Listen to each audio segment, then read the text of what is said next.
Hello everyone, this is Michelle Garrio, back from the Seekonk Public Library, and it is such a pleasure to be back and to be telling you more about the library services. The library is up and running, and we do welcome you to come in. We are open for our regular hours, we are available by phone, we are available by email. One of the things that will be different, even though you can stop in and get library cards and materials, is that a lot of our programs are now online.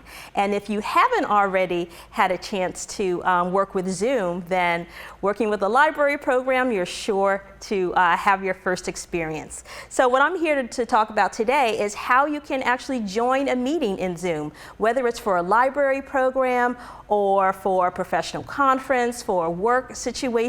Even a lot of doctor's visits nowadays are happening through Zoom, which is basically an online communications platform similar to making a video phone call. So if you're interested in a library program, I'm going to show you how you'll be getting started. The first thing you should know about Zoom is that it is a free program. You will see that there are options that you can pay for, but those are only for extended options if you want to host your own meetings. So if you want to initiate meetings or phone calls or things like that, you can opt to get a premium account.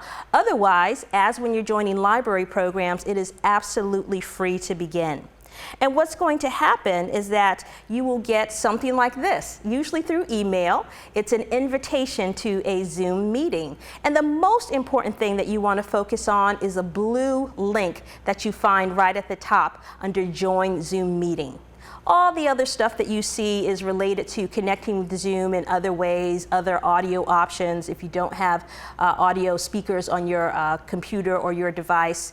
But really, whether you're using a computer, a laptop, a smartphone, a tablet, you'll be able to use Zoom just by clicking on this link to get started. When you click that link, it's going to start a process where you will either download or launch the Zoom application. So you don't need to install anything to begin, anything to prepare before you go to a Zoom meeting. Just give yourself 5 to 10 extra minutes and click on that link. If you don't already have the program, select download to start that process. Otherwise, you would just click launch to actually start the program. Now, Zoom works similar to Skype or FaceTime or any other video calling service, except that you're going to be talking with many people at one time as opposed to just one. Once you click on that link, hopefully you're in, and you'll see some friendly faces like that, which we should see on the screen there. Now, before you get into the Zoom meeting and see all those faces, you may find that you're in something called a waiting room until the host opens up the main video. So that's just a blank screen that you'll see before that you go and you actually connect and you can see all of your faces. You'll also have an opportunity to test out your audio and video. You'll have the option of turning video or audio off or on. So you can be somewhat anonymous when you go to a Zoom meeting, or you can make sure that your video and audio are turned on so that you can be fully present and seen and heard. Anytime that you want to give joining a meeting a try, you don't have to wait until an actual meeting begins. You can just go to the website zoom.us/test. And you'll be able to click on the join button, and you'll make sure that your computer or device is compatible with using Zoom. You'll go through and do that download process perhaps. You can make sure that you've updated the Zoom application. And you can go in and look around at some of the different settings that you have as well for audio and for video. Now, my biggest tip that I wish everyone would know when it comes to using Zoom is to go in and set up your Zoom profile. This is where you can go in and you can change your name or a picture that would appear on your screen. To get started changing your profile, you just want to click the small icon or gear in the upper right corner of your Zoom screen. Click on Edit to edit your name, or click on Change and upload a picture. So you can actually take a picture of yourself that you have well staged and has a nice background and where you look your best. And if you save that, whenever you turn your video off, folks in the Zoom meeting will see that picture. So it's a nice way for you to be able to attend a Zoom meeting, make sure people can see that you're there, and not have to worry about what's going on in the background of whatever environment you're in.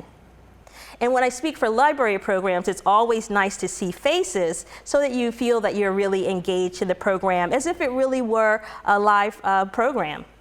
Now, there are other video tips that you could go into, and if you look online and do a search in YouTube, you'll see all kinds of different things you can do, but you don't need to have a full photography studio, a full Cable 9 kind of studio to look your best in Zoom. If you just take advantage of a few different points, you'll be looking great.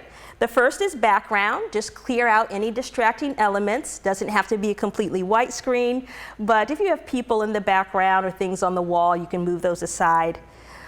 Looking at your camera height makes a big difference. You want to make sure that the actual camera on your device is about eye level so that you're not always seeming to be looking down or staring upwards at the people that are in the program. Lighting, you want to use natural light wherever possible, and make sure that the light source is actually facing your eyes instead of behind you where you would get in a shadow. And there are some really nice video settings that you want to take advantage of. If you go into the Zoom settings, you can actually enable HD video. You can choose just with the one click, touch up my appearance, always one to take advantage of. And in the newest versions of Zoom, you can even adjust for low light if you don't have a lot of lighting for where you are. The last tip that I would say is that you do want to pay attention to dress. You want to dress as if you were actually in the program or in the meeting. If you wear your pajama pants, they will end up showing, believe me. Enough said on that. And if you've ever joined a Zoom meeting, you may have seen some really extraordinary things going on in the background. And that's because if you start to look at your Zoom options by clicking on that little arrow next to your video, you'll see that you can choose a virtual background. And there are lots of fun virtual backgrounds that you can play with. And again, you can download these and upload them to Zoom so that you can have some fun if you're getting a little bored in your meetings. Zoom backgrounds will work best if you have a green screen or flat solid color behind you. Otherwise, you can see some weird things happening as you move your hands or move your head side to side. But it is a fun thing to play with. Again, if you're in a lot of Zoom meetings, you got to keep it interesting. Whether you use virtual backgrounds or not, we certainly do hope that we'll be able to see you soon in a Zoom library program.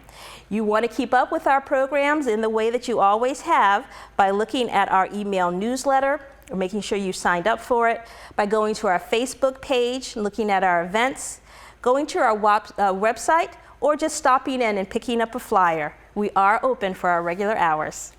And if you have any questions about using Zoom or participating in any of the programs, if you haven't received a Zoom invitation for a program that's upcoming that you've registered for, then please don't hesitate to contact us. We are available by phone and by email, unless you just want to stop in sometime and ask us questions as well. We look forward to seeing you in our programs again.